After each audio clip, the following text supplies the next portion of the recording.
श्रद्धालुओं की पवित्र डुबकी जारी है। अब तक करीब 8.5 करोड़ श्रद्धालुओं ने संगम में पवित्र स्नान किया है। तो दूसरी ओर कल मेला क्षेत्र में हादसे को लेकर जमकर राजनीति चल रही है। समाजवादी पार्टी और कांग्रेस बीजेपी सरकार को घेर रही हैं, तो सरकार ने विपक्ष के आरोपों को रद्द कर दिया है।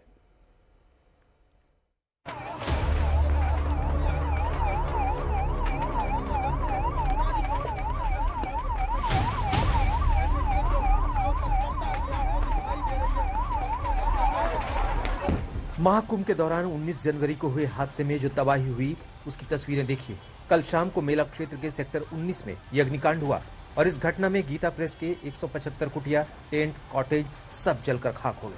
गनीमत रही कि हादसे में किसी की जान नहीं गई। उस घटना के बाद अब आज वहां सिर्फ राख ही राख है, तबाही के निशान है। जो भी संपत्ति तबाह हुई वो सब गीता प्रेस की थी। महाकुंभ में गीता प्रेस ने खास इंतजाम किए थे, लेकिन आग की घटना में सब बर्बाद हो गया। किसी को कोई षड्यंत्र नहीं है, कोई साजिश नहीं है। ये अग्नि की चिंगारी हमारे यहाँ आई, हमारा ये घटना घट गई। गीता प्रेस का कोई विरोधी हो ही नहीं सकता। पूरे विश्व में गीता प्रेस सद्भाव का काम करती है, प्रचार का काम करती है, खंडन मंडन किसी करते ही नहीं। सबका सद्भाव है, चाहे पक्ष के हों चाहे विपक्ष के हों, सभी लोग गीता प्रेस के प्रेमी हैं। ऐसी किसी भी अनहोनी से निपटने के लिए प्रशासन तैयार था। दमकल की करीब 45 गाड़ियों ने हालात पर काबू पाया। हालात का जायजा लेने खुद मुख्यमंत्री योगी भी मौके पर पहुंचे। अब आज तबाही की तफ्तीश के लिए डीआईजी फायर अविनाश चंद्र भी पहुंचे हैं। उन्होंने बताया कि मौके पर कोई भी ज्वलनशील पदार्थ नहीं मिला है। जब धुआं यहाँ से उठा तो तुरंत कंट्रोल रूम से सूचना मिलती। इसके पहले ही हमारे फायर फाइटर्स ने और आसपास के जो लोग यहाँ पे मौजूद थे उन लोगों ने रिस्पॉन्ड किया, क्योंकि उस समय पछुआ हवा चल रही थी तो आग जो है तेजी से फैलने लगी। और फिर तुरंत एसओएस कॉल आई कंट्रोल रूम के माध्यम से। जितने भी आसपास के फायर स्टेशन थे उनकी समस्त गाड़ियां यहां पर आईं। प्रयास हमारा यही है कि कोई भी घटना ना हो। सभी को मैं पुनः आश्वस्त करना चाहता हूं कि बिल्कुल निश्चिंत होकर के कुंभ मेले में आएं और कुंभ मेले का आनंद लें। मेला क्षेत्र में लगी आग बुझ गई, लेकिन अब सियासी शोले भड़क रहे हैं। विपक्ष ने यूपी सरकार को घेरा है। कांग्रेस का प्रतिनिधिमंडल प्रयागराज में मौके पर पहुंचा है और वीवीआईपी कल्चर पर सवाल उठाए। वहीं समाजवादी पार्टी ने भी हमला बोला है। ये आस्था का केंद्र है, ये आस्था का समुंदर है, लेकिन इसको परिवर्तित आज वर्तमान लोगों ने वीवीआईपी कल्चर में कर दिया। यहाँ वीवीआईपी की भीड़ और फोटो खिंचवाने की होड़ ने इस मेले को कहीं न कहीं, मैं तो कहूँगा, इस महाकुंभ में लोगों से मैं सिर्फ इतना ही अनुरोध करूँगा वीवीआईपी लोगों से कि आप आम श्रद्धालु की तरह मेले में आएं। आपका निश्चित तौर से देश विदेश हर व्यक्ति का यहाँ पर स्वागत है। सेक्टर 19 में ये भीषण आग लगी है। इस आग के कारणों के लिए एक उच्च स्तरीय जांच होनी चाहिए और जो इसके दोषी और जिम्मेदार लोग हैं उनके खिलाफ कड़ी से कड़ी कार्रवाई होनी चाहिए। प्रदेश सरकार ने जो व्यवस्था करी है उसकी आज महाकुंभ मेले में पोल खुल गई है। विपक्ष के इन सवालों पर बीजेपी हमलावर है। पार्टी आरोप लगा रही है कि विपक्ष लगातार बदनाम करने की कोशिश कर रहा है। पूरी तैयारी है, घटना पर पूरी तरह से काबू पा लिया गया है। कहीं कोई पैनिक जैसी स्थिति नहीं है। स्थितियां पूरी तरह से नियंत्रण में है और अग्निशमन विभाग ने बहुत अच्छा काम किया। महाकुंभ में श्रद्धालुओं के पहुंचने और पवित्र डुबकी का सिलसिला लगातार जारी है। आंकड़ों के मुताबिक 19 जनवरी तक 8 करोड़ 26 लाख लोग संगम में डुबकी लगा चुके हैं। कुमार अभिषेक और संजय शर्मा के साथ समर्थ श्रीवास्तव, प्रयागराज, आज तक। महाकुंभ में जिस इलाके में गीता प्रेस के पंडालों में आग लगी थी, वहां आज भी लगातार मलबे को हटाया जा रहा है और वहीं से और जानकारी दे रहे हैं हमारी संवाददाता समर्थ श्रीवास्तव। ये अगर आप देखेंगे तो तमाम पन्ने हैं। आप ये देखिए, ये एक डायरी का पन्ना मुझे मिला है और कई लोग होते हैं जो अपना दिनचर्या लिखते हैं कि आज हमने क्या किया। वैसी ही एक दिनचर्या यहाँ लिखी गई है। दूसरा दिन उपवास का। नीचे बहुत अच्छी तो नहीं, परंतु मन नहीं था, प्रभु को याद करती रही।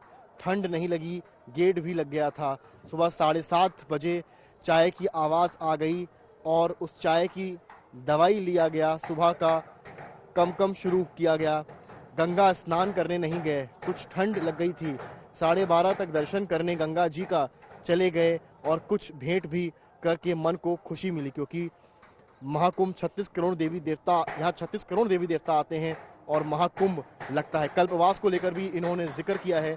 कल्पवास में आने का मन में भाव था कि घर और गृहस्थी से दूर कैसे रहना है और यहाँ पर ठंड में कैसे रहना है। एक चाहती थी मुझे रोज रोज संगम जाके स्नान करना था, मन में कोई ऐसी लालसा भी नहीं है।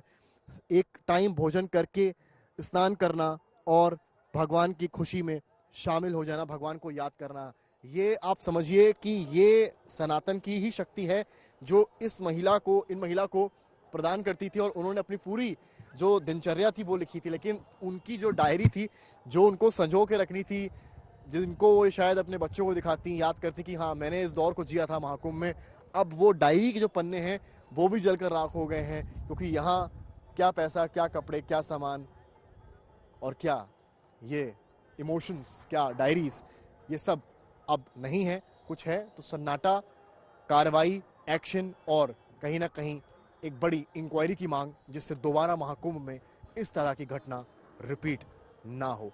कैमरामैन नीरज कुमार के साथ समर्थ श्रीवास्तव, प्रयागराज, आज तक। महाकुंभ से जुड़े वीडियो वायरल होने को लेकर बागेश्वर धाम के पीठाधीश्वर धीरेन्द्र कृष्ण शास्त्री ने बड़ा बयान दिया। धीरेन्द्र कृष्ण शास्त्री बोले कि महाकुंभ आस्था का विषय है, ये वायरल वीडियोस का विषय बिल्कुल नहीं। महाकुंभ संस्कृति का कुंभ है, महाकुंभ कल्चर को बढ़ाने का, कल्चर को समझने का, किसी को वायरल का नहीं है। हमने पूर्व में ही कहा कि रील के लिए नहीं, रियल के लिए जाना है। वहां भी जो 2-3 चीजें चल रही, कहीं ना कहीं वो मेन मुद्दा से महाकुंभ भटक रहा, चाहे वो किसी बच्ची के खिलाफ कहा जा रहा हो, चाहे वो किसी व्यक्ति के खिलाफ या उसके पक्ष में या उसके बारे में। महिमा मंडन ने एक दिन कर दिया, बस हो गया। मेन जो महाकुंभ पर होना चाहिए विचार विमर्श इस बात पर होना चाहिए कि सनातन कैसे बचेगा, हिंदुत्व कैसे जगेगा, हिंदू राष्ट्र कैसे बनेगा, और जो हिंदू नहीं है उनको घर वापसी कैसे कराई जाए जो धोखे से चले गए। चाहे वो इस देश के इस्लाम में हो, वो भी हिंदू हैं, चाहे वो ईसाई हो, वो भी हिंदू हैं। इस पर काम होना चाहिए, इस पर फोकस होना चाहिए। लेकिन हम जा रहे हैं, हमने प्रण ठाना है, वहां पर हम एक कार्यक्रम कर रहे हैं, उसका संकल्प है हिंदू जगाओ, हिंदुस्तान बचाओ। महाकुंभ में सनातन की जय जय हो रही है। आज जगतगुरु रामभद्राचार्य जी के शिविर में 151 कुंडलीय हनुमत महायज्ञ चल रहा है और इस महायज्ञ का उद्देश्य है पाक अधिकृत कश्मीर यानी कि पीओके को वापस लाना, अपने अधिकार में लाना। और हमारे संवाददाता संजय शर्मा इस पर दे रहे हैं ये विशेष रिपोर्ट। कुंभ क्षेत्र में हम यहाँ पहुंचे हैं जगतगुरु रामभद्राचार्य जी के शिविर में और यहाँ 251 कुंडीय हनुमत महायज्ञ चल रहा है, जिसमें वैदिक मंत्रों के साथ यहाँ आहुतियां दी जा रही हैं। और वेदों में ये कहा गया है, जो हमारा आर्ष विज्ञान है वो ये कहता है कि जब हवन का, यज्ञ का धुआं ऊपर उठता है तो पूरे अंतरिक्ष तक को वो पवित्र और शुद्ध करता है।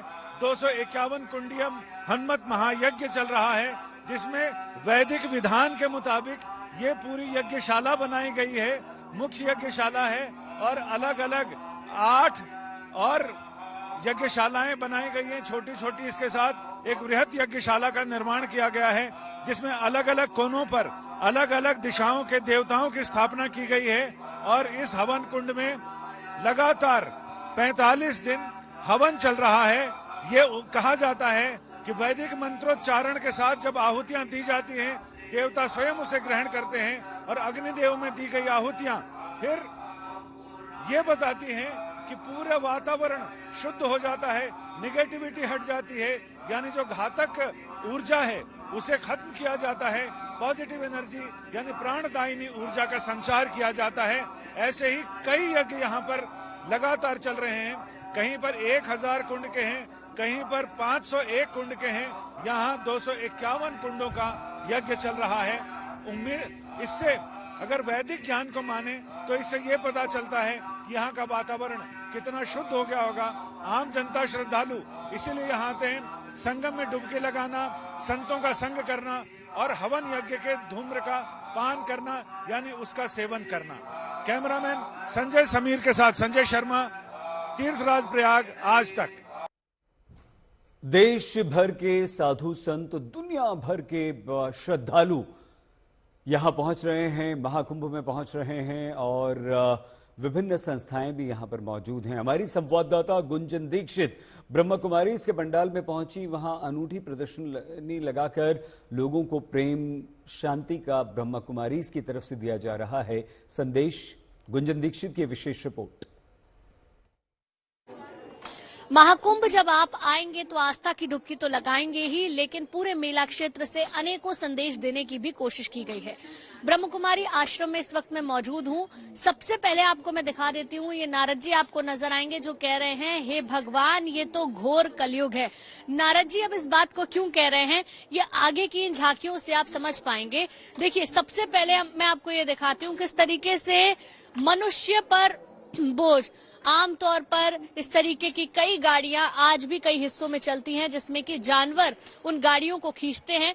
तो ये संदेश यहां पर देने की कोशिश की गई है कि जानवरों पर हम किस तरीके से अत्याचार कर रहे हैं। और लिखा है, दुनिया में हम आए हैं तो जीना ही पड़ेगा, जीवन है अगर बोझ तो ढोना ही पड़ेगा। तो एक संदेश यहां से देने की कोशिश की गई है। इसके बाद में अगर अगली झांकी आपको दिखाने की कोशिश करूं, यहाँ लोग भी आ रहे हैं, देख भी रहे हैं। यहाँ कलयुग का वर्णन किया गया है कि कलयुग में इंसान किस तरीके से अपनी सारी मर्यादा को भूलकर, अपनी सारी सत्युगी सोच को छोड़कर किस तरीके से चोरी लूटमार में शामिल हो रहा है। देखिए, यहाँ पर लोभ वृत्ति को दर्शाया गया है जिसमें कि 3 चोर दिखाए गए हैं, हाथ में पैसा है, बैग है और ये चोर कह रहे हैं, साथियों लूट लो सारा माल, फिर हम सारा जीवन ऐश करेंगे। सामने एक तिजोरी दिखाई गई है और तिजोरी के आगे लिखा है, अरे पूरी दुकान खाली कर दो, आज तगड़ा हाथ लगा है, अपनी तो किस्मत बन गई। इस तरीके के कोट यहाँ पर लिखे गए हैं जो बता रहे हैं कि मानवता किस तरीके से खत्म हो रही है। चोरी कर रहे हैं लोग, लूटमार कर रहे हैं। कलयुग का एक अंश यहाँ पर इस झांकी में दिखाने की कोशिश की गई है। ये पूरा कलयुग रूपी जंगल है। जब इसमें आप एंटर करेंगे तो लिखा हुआ है जंगल है, आगे बहुत सावधानी आपको बरतनी है। ये आप देखेंगे माया मदारी आपको नजर आएंगे, बंदर भालू नाचे मदारी पैसे कमाए। देखिए, एक तरफ भालू है, एक तरफ बंदर है, मदारी डमरू बजा रहा है और ये नाच रहे हैं। ये दिखाने की कोशिश है कि मानवता किस तरीके से खत्म हो रही है, कलयुग कैसे आगे बढ़ रहा है। जगतगुरु रामभद्राचार्य जी के शिविर में वैदिक मंत्रोच्चार के बीच एक लड़की आंखों पर पट्टी बांधकर पेंटिंग बनाती दिखी।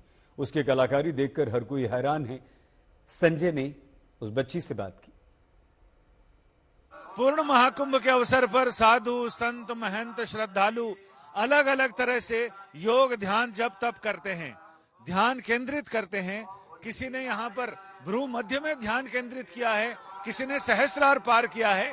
लेकिन हम ऐसे कलाकारों के साथ हैं जिन्होंने आंखों पर पट्टी बांधी है और जिसको कहते हैं मर्म चक्षु से, अंदर के ज्ञान चक्षु से वो ऐसी पेंटिंग बना रहे हैं जिन्होंने यहाँ पर शिव जी को, महारुद्र को यहाँ पर कैनवस पर उतार रही हैं। हमारे साथ ये कलाकार हैं, इनसे हम बात करते हैं। हालांकि इनका ध्यान थोड़ा सा बटेगा, लेकिन हम इनसे बात करते हैं। आपका पूरा नाम क्या है? मेरा नाम मोनिका हुआ। मोनिका, आप कहाँ से आपने पेंटिंग सीखी है? पेंटिंग मैंने दीदी से सीखी है। मेरी दीदी वो आर्टिस्ट है, मैंने उनसे पेंटिंग सीखी है। अच्छा, अपने आंतरिक मन के आदेश से आप करती हैं? जी, मैं त्रिनेत्रा की शक्ति से ये कर पाती हूँ। तो इसमें कोई अंदाजे की बात नहीं है, ये आंतरिक नेत्रों की दृष्टि की बात है। सर, अंदाजे की बात होती तो हम फिक्स करते कि हमको यहाँ ही करना है तो यहीं करना है। आप ये पूरी स्केचिंग देख सकते हैं, इसमें आप कहीं भी कहेंगे कि कहाँ पे पेंट करना है।